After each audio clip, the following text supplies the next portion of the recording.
nacional tenemos 16.325 casos confirmados y fallecidos 445. Hoy, este día, los casos subieron algo más de 600, pero ayer subieron 1.200, es decir, de sábado a domingo, de contagiados, lo cual quiere decir que en verdad no se está aplanando la curva. Y en Arequipa los pacientes son 254, aunque la página web del MINSA en Lima, del Ministerio de Salud, tiene otra cifra, menor. Y esto es algo que se viene repitiendo hace ya muchos días. Hay un desentendimiento, no sabemos lo que ocurre con la información, pero no es la misma la que reporta la Gerencia Regional de Salud y el Ministerio de Salud en Lima. Hecha la pregunta al Comando Regional COVID, que dio una conferencia de prensa este sábado, el encargado de la información, el médico Percy Miranda, en verdad no nos respondió la pregunta. Habló de las pruebas rápidas, de su efectividad, pero no respondió a la pregunta puntual. ¿Por qué Lima tiene otro número de casos confirmados en Arequipa y la gerencia tiene otro? Dijo algo de que una eran las pruebas moleculares, las pruebas rápidas, pero lo que se está haciendo en Lima es sumar ambas pruebas. Lo cual quiere decir que le está dando la misma validez. Algunos cuestionan eso, pero bueno, no es el tema. Le está dando la misma validez al resultado de la prueba molecular y prueba rápida, la estadística, que sirve para una serie de epidemiólogos, de los mismos funcionarios del Estado, etcétera, etcétera. Y cuando no hay precisión en la información, realmente estamos mal. Para comenzar, si no tenemos data precisa, ajustada, verídica, etcétera, etcétera, vamos mal. Bueno, vamos a hablar justamente, hemos invitado para eso, vamos a hablar con el ex congresista, quien también fuera gerente regional de salud, Gustavo Rondón.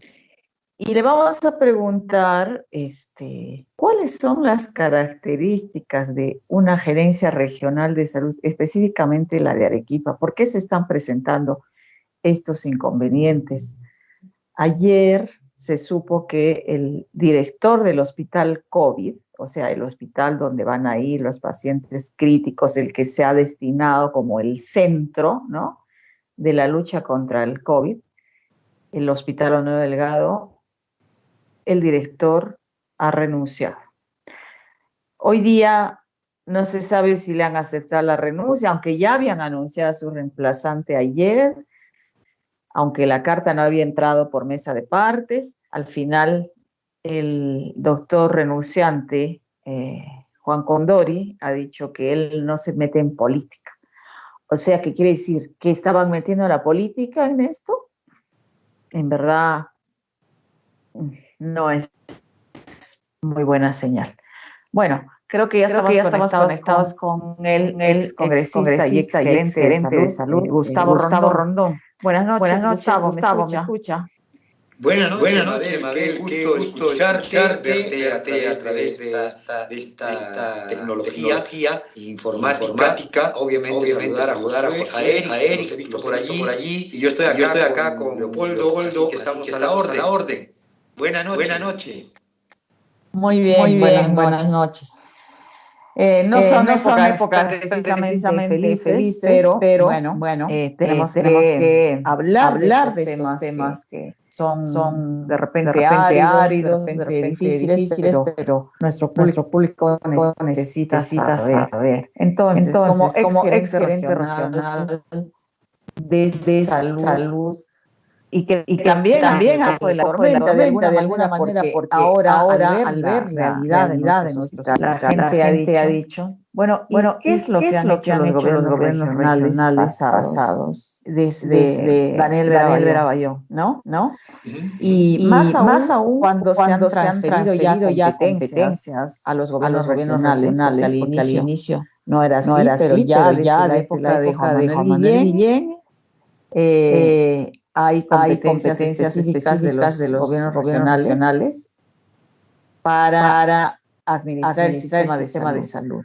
Luego, en la época de Yamila Osorio, donde usted fue gerente un tiempo, había muchos proyectos, hospitales nuevos que no han llegado a funcionar, que están paralizados. Y esta gestión actual termina de desnudar la precariedad que hay en los hospitales. Y que, digamos, no podemos responsabilizar a una sola gestión ni a una sola persona. Por ejemplo, yo recuerdo que en la época de Yamila Osorio, la ex gobernadora, se presentó con mucha felicidad, porque a quién no le daría felicidad ver un nuevo Hospital Goyeneche, cuyo proyecto no prosperó. Pues entonces dijeron que el propio cuerpo médico del Hospital Goyeneche se había opuesto a esa nuevo proyecto, al nuevo hospital, que no era una remodelación, sino un edificio nuevo en la parte de atrás, ¿no es cierto? Y ahora se ven problemas entre los propios funcionarios, gerentes que renuncian de un día al otro, directores que los cuerpos médicos salen a protestar, las enfermeras salen a protestar. Bien, a ver, un primer diagnóstico, Gustavo. ¿Cuál es el problema central del sistema de salud regional? ¿Qué es lo que pasa? ¿Por qué estamos en estas condiciones? Bien, a ver, hay varias preguntas y yo agradezco y a la vez felicito la inteligencia y precisión que has puesto en varios puntos. Vamos a empezar justamente por el primero. Tú bien hablabas de la información. Por ejemplo, ese es un claro ejemplo de lo que ahora estamos viviendo en tiempos del COVID, ¿no? ¿Cómo puedes tener una información que no es exacta para lo que significa el nivel nacional, ¿no? Por ejemplo, en el nivel nacional todavía grafican 5 muertes y aquí ya tenemos 7 muertes, que es uno de los parámetros. 9. ¿No? 9 muertes. Y aumentaron hoy 9. Entonces, sí, fíjate, han aumentado 2. Por ejemplo, ahí ese es un primer momento, ¿no? Si hay algo que aplaudir al presidente de la República es que sale, ¿no es cierto?, en la hora ya que más o menos ha acostumbrado a la gente en el país y te dice las cifras, ¿no? Hoy día inclusive he visto el número de camas disponibles y el número de camas que vas ocupando, que por ejemplo eso debería manejarse aquí. Yo he dicho, por ejemplo, en las UCIs, que es donde tú vas a salvar la vida, sí o no, tendría que haber ya unas 30 camas en total.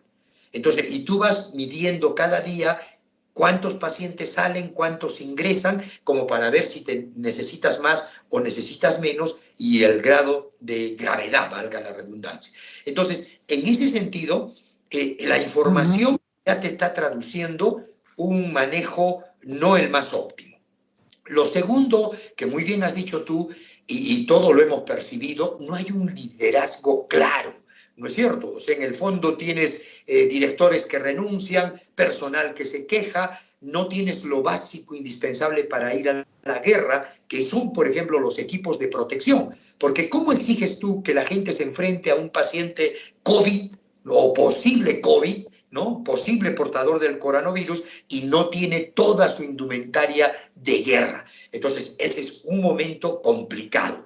Un tercer momento es que muchas cosas no se han hecho en el tiempo preciso. O sea, ya tuviste por la OMS el 6 de marzo más o menos la declaratoria de pandemia, ¿no es cierto? Y esa era una clarinada no solo para el mundo entero, para Arequipa, que es parte del globo terráqueo. Entonces, ¿ves tú que se ha perdido tiempo. Y aquí quiero hacer un énfasis en el comentario después que has dejado, que en el fondo, si por ejemplo nosotros hubiéramos más bien hecho o puesto operativo el Hospital Maritza Campos, que si hubiera seguido adelante, lo hubieras tenido ya en el cono norte, ya hubieras tenido lo que ha pasado en Lima con el Late Vitarte, que es un hospital totalmente nuevo y que se dedicó al COVID específicamente. Entonces, mira tú cómo cuando politizas, entre comillas, y tú lo has dicho bien, ¿no es cierto?, el director del hospital renuncia porque no se mete cuestiones políticas, y eso ha pasado, porque solo faltaba para Chala personal, solo para Camaná personal, solo para Catahuasi personal. Y tú tienes que ver que una gestión no tiene una varita mágica como para decir, yo voy a hacer este proyecto y al día siguiente va a estar. Entonces, se hizo la infraestructura, se hizo el equipamiento y faltaba en esta gestión ya la parte de operatividad. El Goyeneche, por ejemplo, lo has dicho tú muy bien, era un hospital ya con todo el proyecto hecho, 509 millones, ¿no? Y que estaba ya presupuestado, asegurado como obra del Bicentenario. Ese hospital ya, por lo menos, ya hubiera estado prácticamente en construcción, sin afectar las áreas que hay ahora. O sea, así nos hubiera agarrado el COVID, tú seguías con el Goyeneche que hay, pero ya hubieras tenido un Goyeneche ya en construcción. Ya hubiera estado la UCI neonatal, ¿no es cierto?, del Hospital Honorio Delgado y la nueva emergencia. Pero ahí es donde, cuando no se maneja técnicamente y solo políticamente, desde un gobierno regional, que yo empiezo a observar la obra del anterior, cuando realmente en salud debió concluir. Mira, ha habido caso positivo de coronavirus en Carabelí, en Chala, y el hospital no está operativo. Ha habido positivos en Camaná, y no está operativo el hospital nuevo. El Maritza Campos, si no se hubiera tenido estas mezquindades, ya hubiera sido un hospital totalmente nuevo. ¿Qué ha pasado específicamente con el Maritza Campos? A ver, ¿cuál es la mezquindad a la que alude? Aparentemente la promesa política era decir, no, yo quiero que eso sea por contrata directa, ¿no? La típica, o sea, yo asumo y ya no quiero ver con digamos, la empresa que pudiera hacerse cargo de esta infraestructura. Entonces ahí se ha perdido tiempo. Ese hospital ya estuvo programado para que al final del año anterior ya estuviera prácticamente con todo montado. Entonces, al tú poner ya este tipo de trabas a esto, yo no continúo la obra, que ha pasado lo mismo con el proyecto del Goyeneche. Mira, en el proyecto del Goyeneche de los 509 millones que te digo, en el fondo se gastó algo así, cerca de 2 millones para en sí todo el proyecto. Este gobierno regional dice, no vale ese proyecto, yo voy a hacer un proyecto 9, ¿y cuánto le va a costar? Alrededor de 6 millones. Y nos vamos a pasar de proyecto en proyecto, y eso es lo que estamos viendo ahora. O sea, esa pérdida de tiempo, bueno, en este tiempo se de ha acuerdo, de acuerdo. Pero le retrasado. interrumpo. Los hospitales Maritza Campos, Chala, Camaná, etcétera, no están listos, no se dejó listos. No es solo falta de personal. Las obras están paralizadas porque el contratista, los contratistas, las han parado. O sea, ha habido problemas en el contrato. Esto se ha denunciado porque hay unos consorcios que a nivel nacional están haciendo estos hospitales y aparentemente pues han querido sacar más provecho. En fin, el hecho es de que incluso han puesto arbitrajes. No es, digamos, un hecho de que quedaron listos y esta gestión no les puso personal y por eso no funcionan. Tampoco es así, señor Rondón. Ha habido problemas desde la gestión anterior. Usted, por ejemplo, estuvo en la gerencia de salud hasta cierto momento. No recuerdo exactamente el momento en el que deja la gerencia durante la gestión de Yamila Osorio. Como exgerente, con los nuevos hospitales, ¿por qué no se podía mejorar alguien dice, ¿cuántos años estamos con los ascensores del Hospital Honorio Delgado, ¿no? Que solo tenía un ascensor, y han pasado gestiones tras gestiones y seguía con un ascensor, ¿no? Igual con el resto de hospitales. Desde adentro, usted que fue gerente, seguramente hay también muchos problemas. Es lo que queremos entender, ¿por qué el sector salud está tan abandonado, que ha sido el patito feo, cuando es una cosa que se requiere tanto? Y recién ahora estamos reflexionando sobre eso, ¿no? Qué bueno que lo aseveres y lo puntualices. Si algo nos ha enseñado este coronavirus, son tres cosas, Mabel. La primera, que definitivamente la gente, si solo se lavara las manos, ¿no es cierto? Si solo se lavara las manos, podríamos evitar cientos de enfermedades, incluida este coronavirus. Entonces, te das cuenta el hecho de el no cuidado de su salud repercute en que vayan un montón a los establecimientos de salud. Punto primero.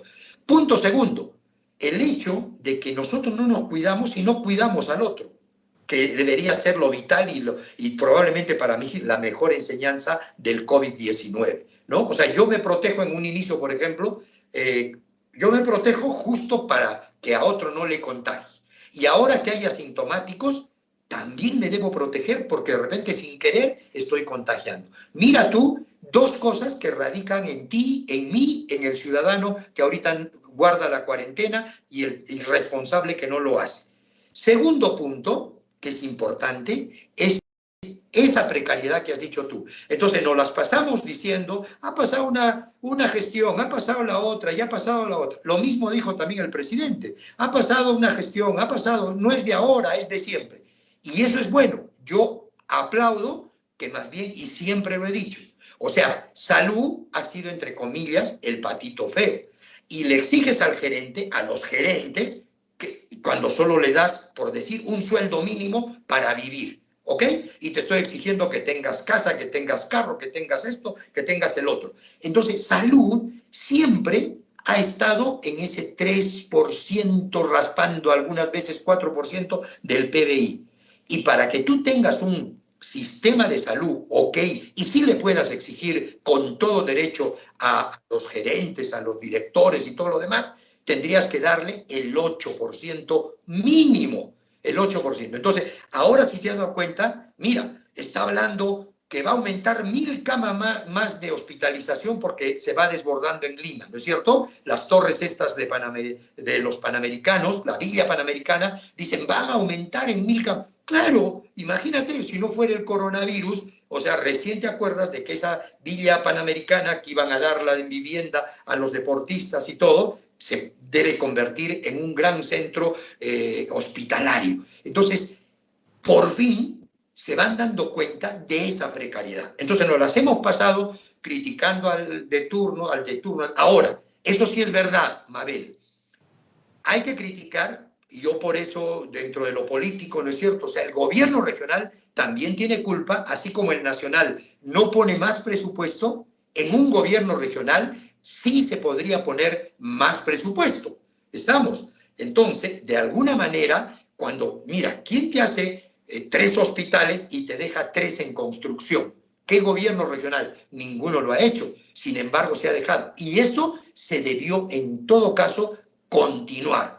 Que haya problemas, como bien lo has referido tú, no debe ser óbice para también dejarlos ahí, porque la salud tiene que seguir. Ábrele proceso al mal funcionario, denuncia al mal contratista, pero no se debe parar. ¿Te das cuenta? El gran problema que nosotros es que mezclamos todo y entonces decimos, no, esto tiene problemas, entonces lo dejo. Y has perdido más de un año, año y medio ya va a ser, y no has movido nada de lo que se dejó. O sea, en año y medio has podido, ya, si quieres, como te decía, ya pon el Maritza Campos, que ha podido ser el ATE de Lima, el ATE vital de acá. Entonces, nos trae varias reflexiones, ¿te das cuenta? Entonces nos las hemos pasado un poco mirando al otro y qué hace y por qué no hace y esto y el otro, cuando realmente, ahora yo felicito en todo caso de lo malo su bueno, ¿no es cierto? el coronavirus nos está abriendo los ojos que en salud tenías que invertir muchísimo más. Por ejemplo, mira, para este COVID tú deberías tener una unidad de cuidados intensivos de mínimo 30 camas. ¿Cuántas hemos tenido? Y lo hemos pedido y recontrapedido, no solo aquí, a Lima. Tenemos 6 camas y a veces 2 más por allí. 8 camas. Un Honorio Delgado cuando debería tener toda una ala. Lo hemos pedido, lo hemos solicitado, lo hemos exigido, pero nunca hay. Vamos a darle, sí, doctor, mañana, ya haga el proyecto, presentas el proyecto y nada. Entonces, la verdad de cosas es que el coronavirus, como lo hemos dicho, nos está desnudando, pero para bien, para que se sepa desde el nivel nacional cuál es el grado de inversión que tiene que tener la salud. Cuando tengas ese grado, exige a la gente realmente, y si es posible, fusílalos si no hacen lo que tienen que hacer.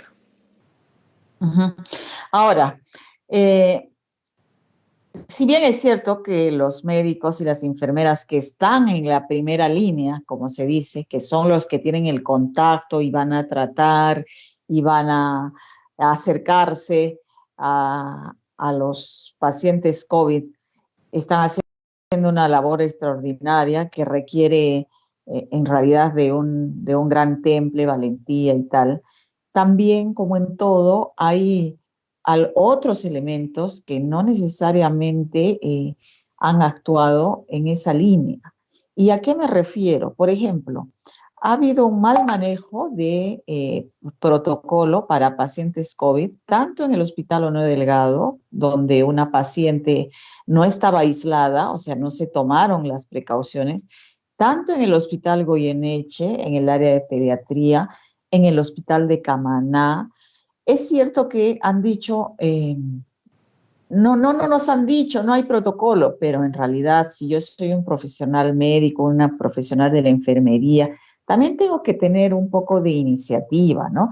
Y entonces más bien pareciera que hay como bandos, los cuerpos médicos de los hospitales, eh, algunos señalan que están politizados porque tienen dirigentes por mucho tiempo, no todos, ¿no? Entonces, ha habido pronunciamientos, protestas en el Hospital Honorio Delgado, entra un director, tiene la mitad del hospital en contra, entra el otro, se habla de casos de corrupción, en fin, también hay problemas internos.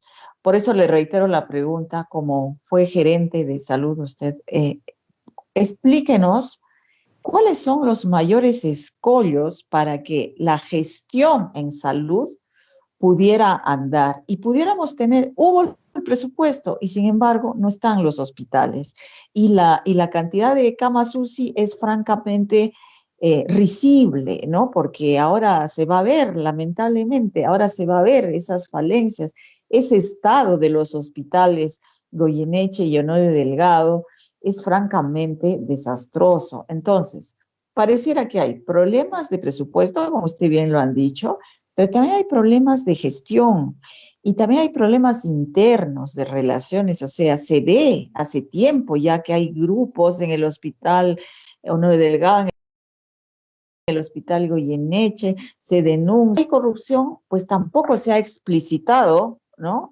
Bien como para, y nadie ha tomado cartas en el asunto, ¿no? ¿Cómo es ese panorama por dentro? ¿Qué hay que mejorar, cambiar? Porque esto tiene que cambiar. Esto realmente no puede seguir así bajo ninguna circunstancia. Creo que todos coinciden en eso, ¿no? Hasta el presidente se le preguntó, ¿qué va a hacer con los hospitales Honorio Delgado? Goyeneche dijo, esos hospitales son viejísimos, ¿de qué año me están hablando? Ahora tiene que haber un nuevo sistema de salud. Bueno, ¿cuándo va a haber ese nuevo sistema de salud? ¿Llegará? Por eso te decía, ¿no? Enhorabuena. Ojalá que esto que nos ha remecido el coronavirus, Mabel, o sea, realmente sea en el tiempo perceptivo, o sea, que perenne, ¿no? Y en ese sentido, ojalá este sacudón nos diga, mira, o sea, ha tenido que llegar un virus, una pandemia, para que tú recién empieces a ajustar que a los médicos, que me falta camas, que me falta equipos, que me falta esto, que me falta aquello. Imagínate, esos equipos de protección, ¿no es cierto? No solo son para el coronavirus, debería ser, ¿no es cierto? Porque los hospitales son altamente ambientes con mucho contagio, ¿no es cierto? Con mucho patógeno, hasta resistente a los mejores antibióticos. Entonces yo, como tú y como la ciudadanía, o sea, ojalá que ese remesón ahora se traduzca en hechos. Porque por lo mismo, ¿no? O sea, imagínate un presidente que te diga, esos hospitales son viejísimos. Correcto. En todo caso, un mandatario hubiera dicho, voy a hacer hospitales nuevos, ¿no es cierto? Como aquí en Arequipa se arrancó con 3 que ya deberían haber estado funcionando y los otros 3 terminando su construcción. Empezando este nuevo Goyeneche que, si tú lo has visto en maqueta y en 3, sería excepcional. En ese sentido, ojalá que eso se traduzca en hechos, ¿no es cierto?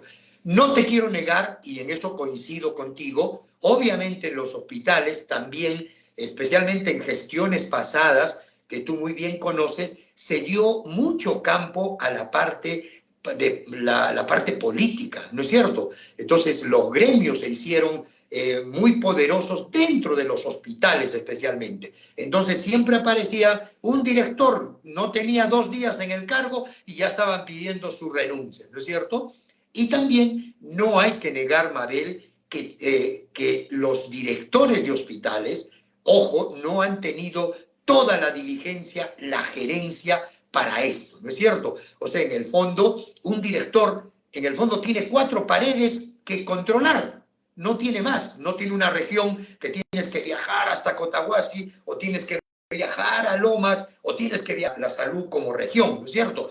Solo tienes 4 paredes donde tú diariamente deberías ir ajustando cosas. Sin embargo, el aparato también que acompaña a los directores no es probablemente el más óptimo. Lo vemos en las compras, ¿no es cierto? Ahora en la ejecución presupuestal. Mira tú, viene la doctora Massetti, he dado 12 millones, 13 millones. Realmente llegaron 6.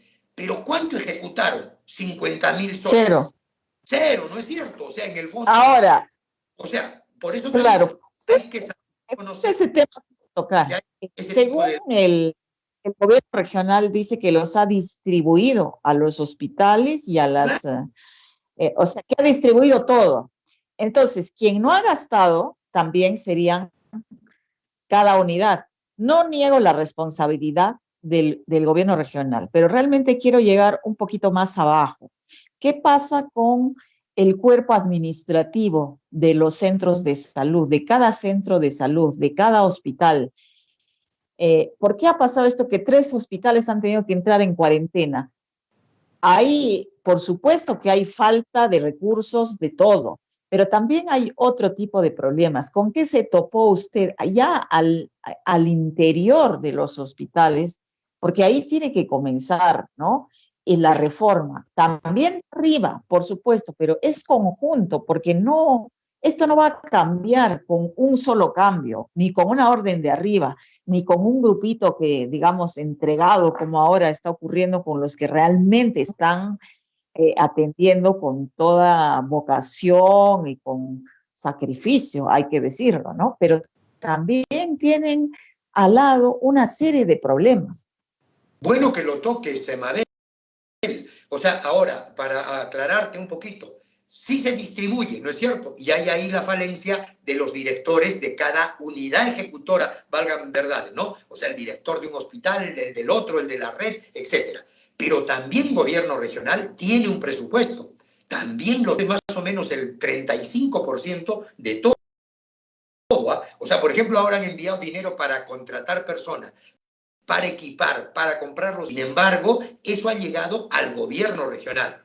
Y es el gobierno regional, por eso ahora ha sido manejado desde un principio un tanto mal, ¿no? Pero ya, ni modo, hay que ir sobre el carril. ¿Y qué pasa en la base? Como bien decías tú, el director no lo va a comprar. Tiene que tener el equipo logístico, el de administración, el de recursos humanos para contratar el personal, ¿no es cierto?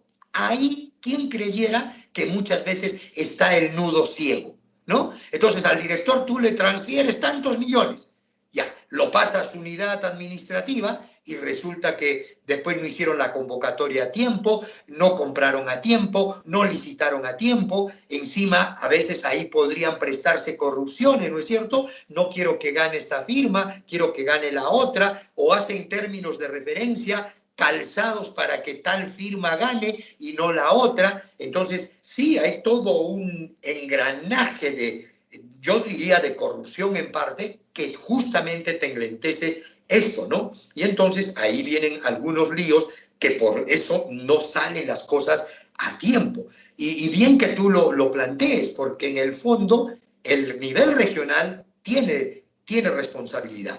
Los niveles intermedios también y los niveles operativos a veces mucho más, ¿no? Entonces un director no siempre puede estar en todo, ¿no? Un director no va a ir a cotizarte los equipos de protección. No te va a salir a ver los equipos, porque es más, hasta si de repente tú buscas un proveedor que puede tener, por decir, una torre para cirugía laparoscópica, te van a decir, oiga, doctor, ¿usted por qué me trae ese proveedor? ¿No? Entonces, hay una serie de estos engranajes. Y probablemente la fresa en el pastel es que, como hay tanta corrupción, los procesos mismos también te enlentecen, ¿no es cierto? Entonces tienes que tener la firma de acá, la firma de acullá, la firma de más allá, y entonces resulta que alguien no quiso firmar o no estuvo o etcétera, y entonces empieza a enlentecerse todo este aparato y por eso es que se hace tremendamente lento, ¿no es cierto? Restante, que eso es lo que no te ocasiona que tengas una salud más fluida, ¿no? Bien, entonces, en Arequipa, ¿qué tenemos que hacer? ¿Nuevos hospitales? ¿Qué hacemos con el Honorio, con el Goyeneche? ¿Qué hacemos con el sistema de compras? ¿No? Por ejemplo, me comentaba alguien que en el Hospital No Delgado hay equipos de ventilación mecánica malogrados, inoperativos, solo Dios sabe desde cuándo, ¿no? Y, por ejemplo, el Salud tiene todos sus equipos funcionando, no tiene ninguno malogrado. ¿Por qué? Porque tiene un equipo de técnicos que lo pueden arreglar. Entonces, esta persona se preguntaba, ¿y por qué en el Honorio no lo hacen igual? ¿Por qué no arreglan los equipos? No, que hay una firma que se ofrece a arreglarlos y cuesta 30,000 soles por cada equipo. Entonces, lamentablemente, eso ha habido mucho también. Ha habido mucho médico también que manda a los pacientes a sus clínicas o no están sus horas, atienden en sus consultorios particulares en las horas que les toca. Hay una capa administrativa también que, según los médicos, están algunos, ¿no? Más bien para entorpecer. Por supuesto, no hay que generalizar. Hay buenos funcionarios, hay médicos muy sacrificados, pero también hay los otros elementos. Entonces, en resumen, ¿qué se puede hacer ya? Porque esta ola está como a unos cuantos metros, ¿no? Y todavía nadie sabe lo que va a pasar cuando reviente. Y después, ¿no? Después, porque si no vamos a estar siempre expuestos a cualquier cosa. Bien que toques también este tópico. Por ejemplo, para esto que es corrupción y para esto que hemos visto que es una capa complicada, lo que se está haciendo ahora, la Contraloría debería ser una cuestión concurrente, ¿no es cierto? O sea, tú debes estar, no como sucede ahora, Mabel, ahora como que tú esperas esa lentitud primero y después esperas que cometan el pecado, ¿no? Y después arrancas con la sanción. Cuando ya pasó, como dices, alcanzó la ola, nos revolcó la ola, ¿no es cierto? Y ya pasó y después buscan los culpables. Y probablemente hasta queden en el olvido muchas veces. Entonces, yo siempre lo he pedido, fatalmente no se ha hecho, es que la Contraloría debería estar concurrente. O sea, por ejemplo, ahora, se necesitan equipos de protección personal de inmediato, ¿no es cierto? ¿Por qué no se han adquirido? ¿Por qué no se adquieren? Y el tiempo de usted, señor, es de 3 días, es de 5 días, correcto. ¿Por qué no se está haciendo? Y de inmediato, de repente, las sanciones, ¿no es cierto? O sea, acompañar esa efectividad, porque no podemos hacer lo que comúnmente hemos hecho. O sea, en el fondo, el hecho de que esperas que se cometa el pecado, cuando en salud es fatal, porque en salud ese pecado te cuesta vidas, ¿no es cierto? Entonces, ahí es donde hay que corregir. Un segundo momento es que sí deberíamos hacer que una cuestión pública, como es el Hospital Honorio, todo lo que es el Ministerio de Salud, debería tener también coadyuvantes. Yo planteé a las universidades, obviamente ahí hay quienes te aceptan y se entusiasman, pero hay otros que se quedan ahí mirándote, ¿no es cierto? Como esto del Hospital de la UNSA, que hasta ahora en Zamácola hubiera sido también un COVID. Ese hospital, ese sí es un verdadero elefante blanco, porque ese hospital pudo haber sido el COVID que se requería. Entonces, los equipos, lo plantean las universidades alguna vez, si tienen cátedras de ingeniería, ¿no es cierto?, de todo, o los institutos, tranquilamente podrían ser, en un estado de precariedad económica presupuestal, deberían ser los que deberían permanentemente estar arreglando esos equipos que a nosotros se nos malogran. Y fíjate tú que eso que va a parar al almacén, si fuera más diligente nuestro sistema logístico, debería obviamente montar un taller, etcétera, etcétera. Esas son las cosas que hay que corregir, Mabel, y que fatalmente están en la esfera de cada unidad ejecutora, en este caso de cada hospital, donde debería tenerse eso. Por decir, yo, director del hospital, les recomendaba siempre, ustedes no tienen que ir a pasar visita a los pacientes. Un director tendría que ir a pasar visita si se malogró la cama, si se rompió la mesa de curaciones, si el coche de enfermeras está apto o no, si tal ecógrafo se desconectó o se malogró. Pero fatalmente esa gestión con el equipo que debe gestionar, eso que has muy bien tú precisado, es lo que debería de aquí para adelante corregirse en todo caso con mayor intensidad. Ujú. Muy bien.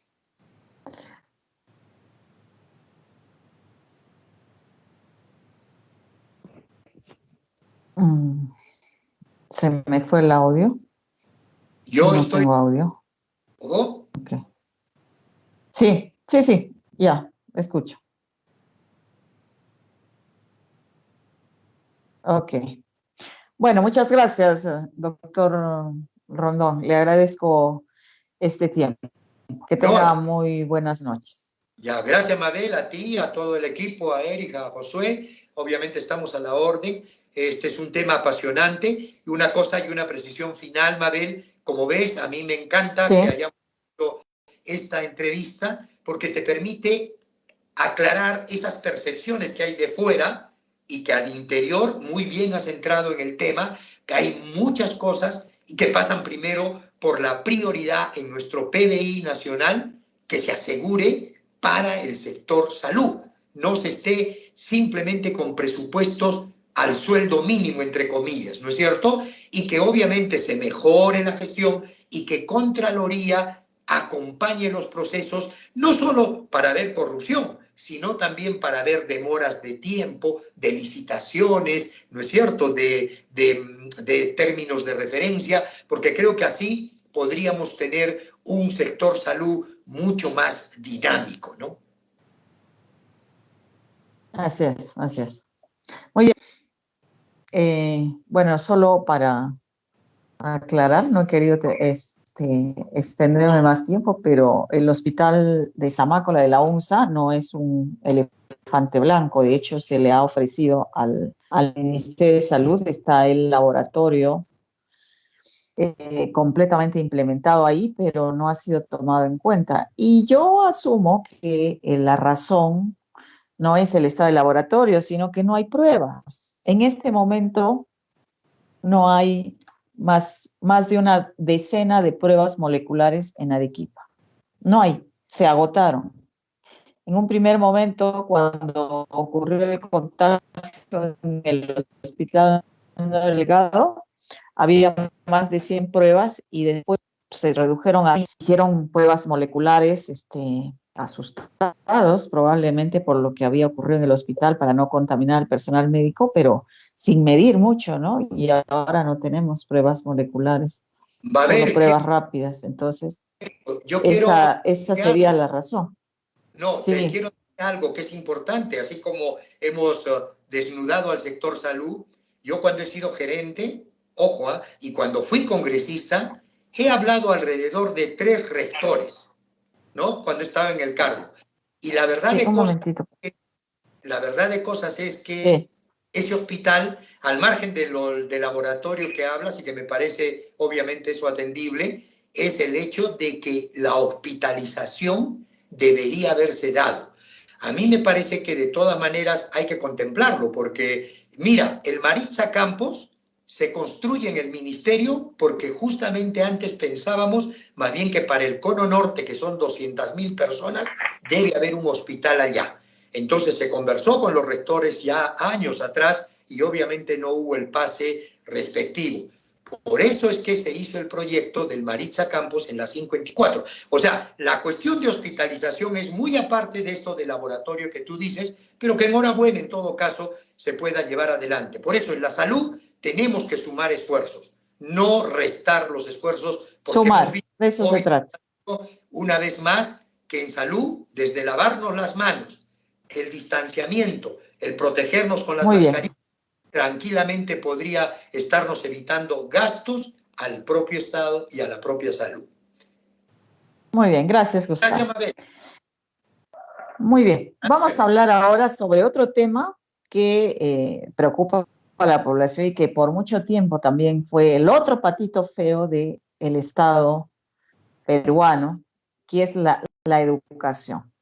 Ya el presidente Vizcarra, aunque no lo ha dicho explícitamente, pero ya ha dado a entender muy claramente que probablemente todo el año no haya asistencia a los colegios. Por eso se ha preparado la alternativa Aprendo en Casa desde el Estado para los colegios estatales. Se ha anunciado que se van a comprar más de 900.000 tablets para alumnos y profesores del sector rural y de pobreza en las ciudades. Y hoy día, además, el presidente Arra también ha hecho un llamado a los colegios particulares a directamente, no lo dijo con esas palabras, pero a reducir sus pensiones. Claramente, porque no va a haber labores presenciales. E incluso ha dicho que se va a reabrir, se está estudiando la matrícula en los centros estatales porque muchos padres quizá ahora quieren cambiar a sus hijos porque no tienen para pagar las pensiones en colegios particulares y porque muchos creen que para qué van a pagar tanto si en realidad los niños van a estar en casa y porque no confían en la educación virtual que vayan a dar estos centros particulares. Bueno, para hablar sobre estos temas, nos hemos contactado con Alfredo Aguilar. Él es director de Corpaidos, es una corporación dedicada al estudio de temas educativos, a hacer propuestas y bueno, él siempre está haciendo este tipo de propuestas y análisis para el sector educación. Buenas noches, Alfredo. Señora Mabel, muy buenas noches y por su intermedio a la digna audiencia de su programa. Muy bien.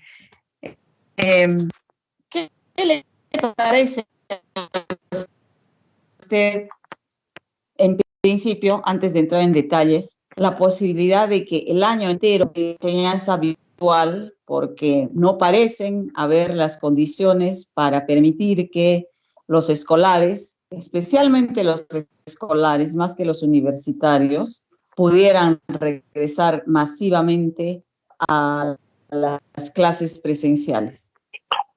A ver, en primer lugar creo que conviene sentar dos premisas que han puesto de manifiesto la capacidad del Ministerio de Educación para afrontar una crisis de esta envergadura. A mí me parece que lo primero que ha tenido que reconocer el Ministerio, sincerar, su política y decir que no tenía, como muchos, como casi la mayoría de colegios públicos y privados, no tenían ni idea de lo que se venía y el reto que significa, como usted acaba de señalar, abrir una ventana, una puerta que se llama enseñanza virtual. O sea, ni el propio ministerio lo tenía. 9 días desde que empezó a funcionar este programa Aprendo en Casa, iniciado el día 6 de abril, y el balance hasta el momento, pese a que ha aumentado la cobertura, se notan 2 falencias muy gruesas, ¿no? La primera tiene que ver con los niños de inicial de 3 a 5, que necesariamente para poderles controlar la atención frente al televisor, sobre todo, porque hay que reconocer que más del 50%, 56% no disponen de internet en casa, ¿no? Entonces la televisión se ha vuelto en este momento uno de los medios, digamos, que se está utilizando con mayor éxito. La radio la dejamos de lado. Pero lo que sucede, los reportes que nosotros estamos recibiendo, es que los niños necesitan obligatoriamente la presencia de un adulto, generalmente el padre o la madre. Pero lo que sucede es que los padres ya, pues, por el mismo nivel de estrés que significa soportar un confinamiento de más de 30 días, lo que está logrando, pues, un poco la desesperación de ellos. Hay cosas que evidentemente pueden ayudar, pero otras no. Lo mismo pasa con los niños de educación primaria, sobre todo los primeros grados. En el caso de secundaria, felizmente, sobre todo los años de tercero a quinto, por lo que hemos podido percibir en esta rápida encuesta que hicimos a directores de colegios, por lo menos pueden manejar y sortear con mayor éxito este programa que pretende desarrollar el Ministerio de Educación, ¿no? En definitiva, señora Mabel, lo que yo veo que la propuesta de convertir el año escolar 2020 en un año virtual, a mí me parece que es un asunto muy complejo, muy difícil de predecir, y yo dudo de que logremos por lo menos los aprendizajes que deberíamos tener como norte en un momento de tanta preocupación y tanta emergencia, ¿no? Más que preocuparnos en qué hacemos, yo hubiera preferido que, por ejemplo, sale un comité del mismo nivel que tiene el sector salud, que preside la señora Macetti, ¿no? Si el presidente, como lo dice repetidas veces, con mucha locuacidad, de que la educación y la salud es una prioridad, pues que lo demuestre, ¿no? Que hubiera sido emplazar al ministro Benavides para que constituya un comité nacional para atender la emergencia educativa. ¿Qué podemos hacer más allá de ofrecer enseñanza virtual, que es la única respuesta? A mí me parece que no es la única, hay otras vías. Acaba de lanzarse una que dice, pues vamos a lograr bajar la desigualdad y la inequidad con la zona rural, y nos ofrecen más tablets. La pregunta que fluye en nuestra organización es, ¿se da cuenta el balance del impacto que hubo con el programa Una Laptop, un niño programa que funcionaba hasta el año 2016? A nosotros, como arequipeños, como organización dedicada a la educación, nos gustaría conocer la respuesta, si ese programa produjo resultados positivos, porque el objetivo era muy similar al que ahora nos ofrece el gobierno. Yo le puedo adelantar, señora Mabel, que conozco de colegios, el caso de Pucchú, La Planchada, que recibieron un gran lote de estas laptops y que prácticamente están allí almacenadas y que no sirven. Entonces, a mí me parece que no es muy responsable que el presidente lance una iniciativa sin previamente asegurarse de que realmente va a lograr el impacto que se pretende. No se trata solo de decir, vamos a repartir las tablets y con eso ya pues resolvemos suficiente.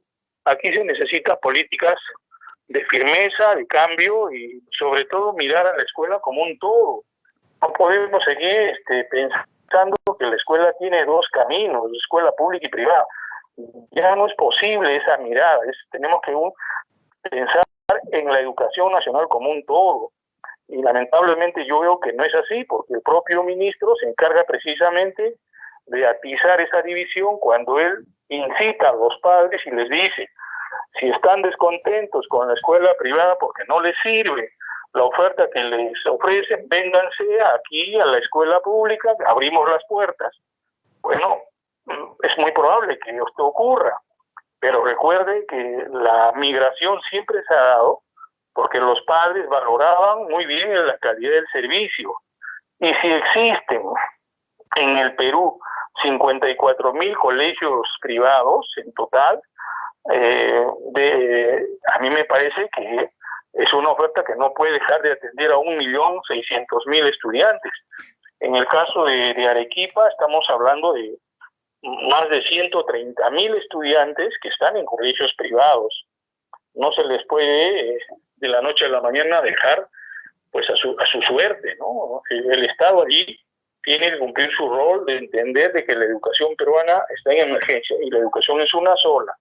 No se puede seguir haciendo una mirada sesgada como ahora, ¿no? De acuerdo. A ver, quizá usted o en su grupo de trabajo, no ahora, sino desde antes, se han puesto a pensar en formas alternativas de educación, porque ahora que usted menciona la palabra confinamiento y es lo que estamos obligados, confinados,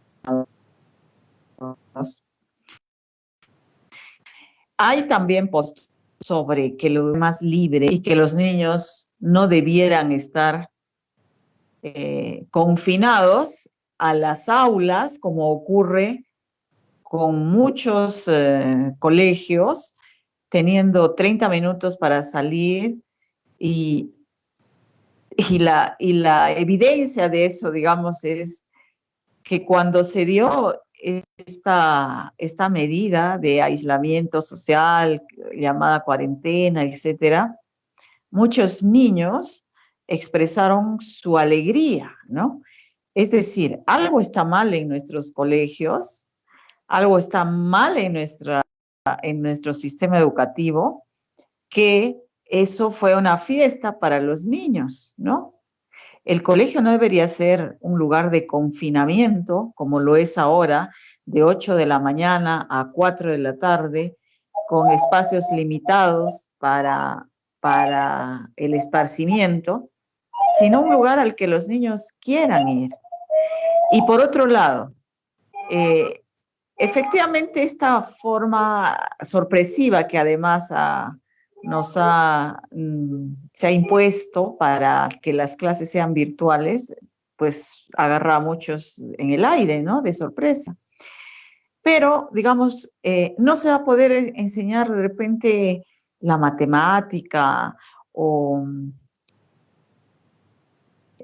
no se va a poder, ¿no? Cualquier cosa que sea experimental, talleres, etcétera. Y entonces han priorizado, ok, ¿qué pasa si se pierde el año? ¿No sería eso preferible hacer unas clases aburridísimas donde el niño no va a entender nada y va a estar obligado frente al televisor sin entender nada o algo así? O en estas épocas de emergencia se debería priorizar los conocimientos o quizá el bienestar del niño. Quizá deberían enseñar danza, recetas de cocina, cosas que son útiles, esos valores que hablaron que iban a enseñar, no explicándoles 1, 2, 3, sino con ejemplos, con películas, con música, cosas que los van a formar, aunque esta parte ya de los conocimientos sistematizados probablemente va a tener que postergarse un poco, ¿no?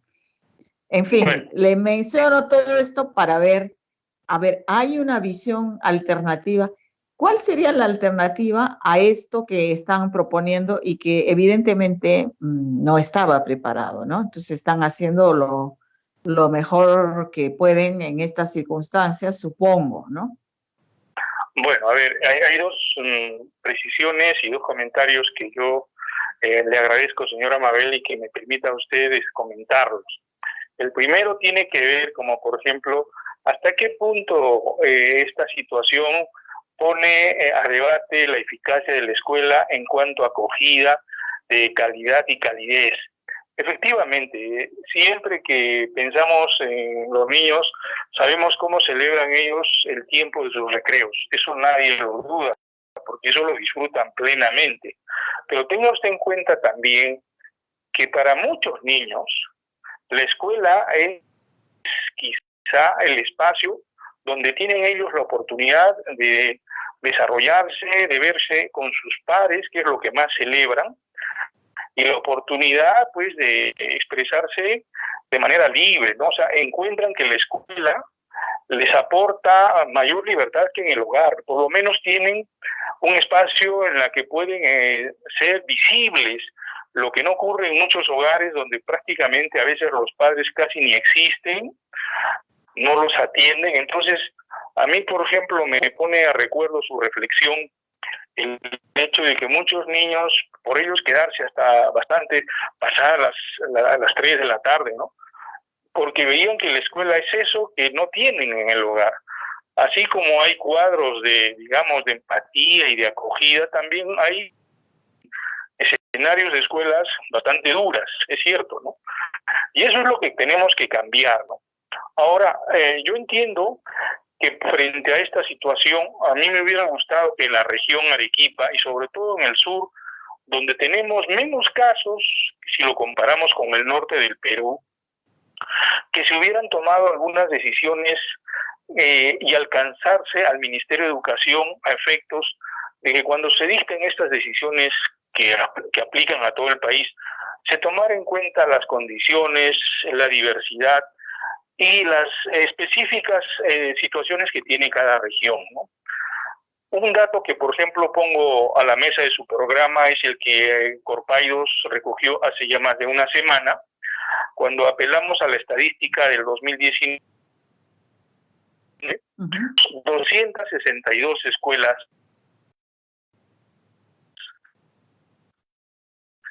de 3 a 5 que se ubican en zonas de periferia. Son colegios que tienen en promedio 40, 50 niños por todo el centro, ¿no? Son centros muy pequeños.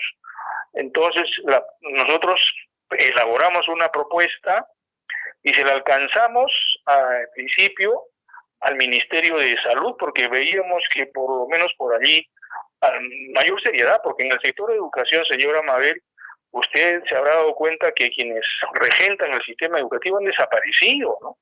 Prácticamente pareciera que andamos con un buque a la deriva, en piloto automático. Yo no veo a la gerente de educación liderando un proceso de emergencia, de recoger propuestas. Simplemente estamos ahora de simples ejecutores de lo que dice el Ministerio de Educación, pero a mí me da mucha pena que Arequipa en ese aspecto se haya autorrezagado, ¿no?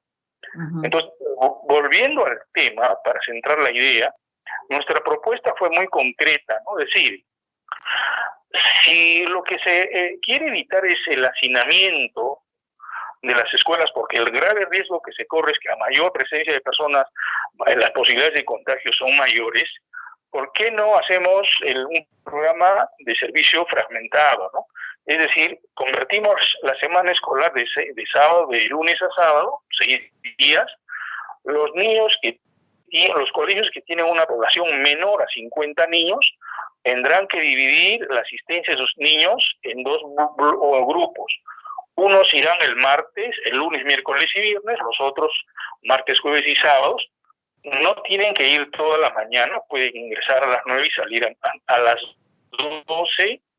Tienen un contacto permanente con sus maestras, no hay hacinamiento y el colegio tendría que cumplir además un conjunto de estándares de seguridad, ¿no? Por ejemplo, verificar que sea un colegio que tiene mínimamente los servicios higiénicos adecuados, tiene la seguridad pues de tener alcohol, de tener todas estas cosas que se necesitan, y de modo que de alguna manera, incluso a la tarde, si aún así les parece decía que tener por salón 6, 4, 8 niños, les parece a ellos muy alto, podríamos haber utilizado alguna de las tardes. O sea, es un escenario en que colegios que tienen, como repito, poca población, podrían ser de alguna forma exonerados de esta decisión, que para mí es muy dura, ¿no? Yo no podría decir lo mismo, señora Mabel, del Colegio Independencia, que tiene como 1.600 alumnos, ¿no? Es muy difícil de poder hacerlo.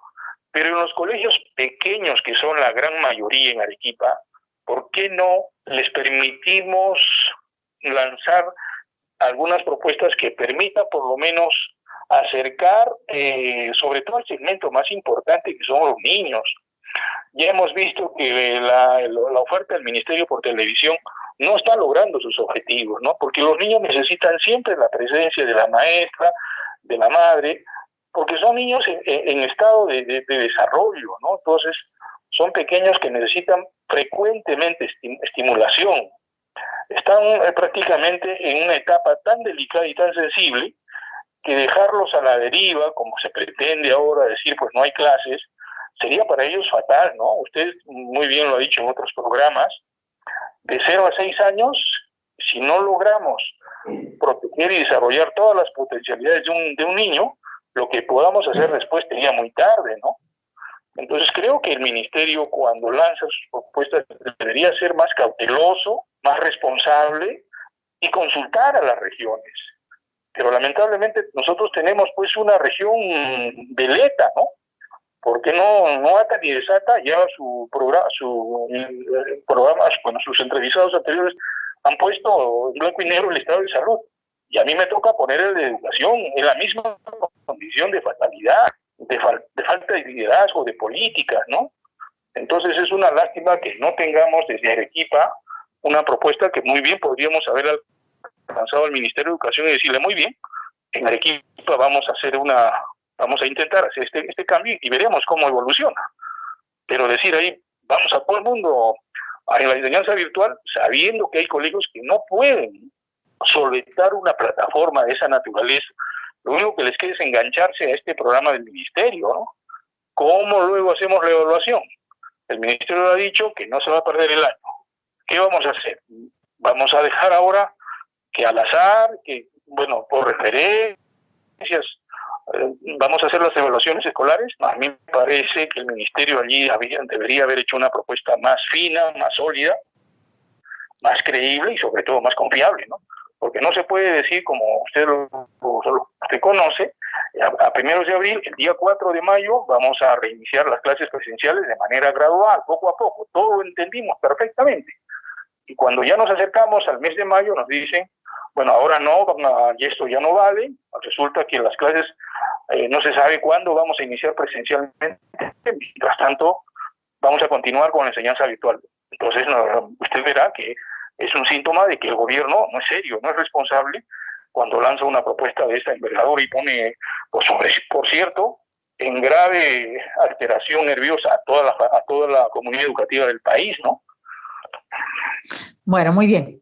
Muchas gracias, señor Aguilar. Nos hemos excedido un poco de tiempo. Vamos a estar en contacto permanente porque esto recién está comenzando. Así le agradezco. Al contrario, para mí ha sido un gusto saludarle, señora Mabel. Buenas noches. Bueno, como ven, hay visiones críticas también. No todo lo que hace el gobierno tiene que ser aprobado, ¿no? Y efectivamente hay que pensar soluciones regionales, de repente hay que hacer propuestas, hay que hacer, ¿no? No quedarse de brazos cruzados.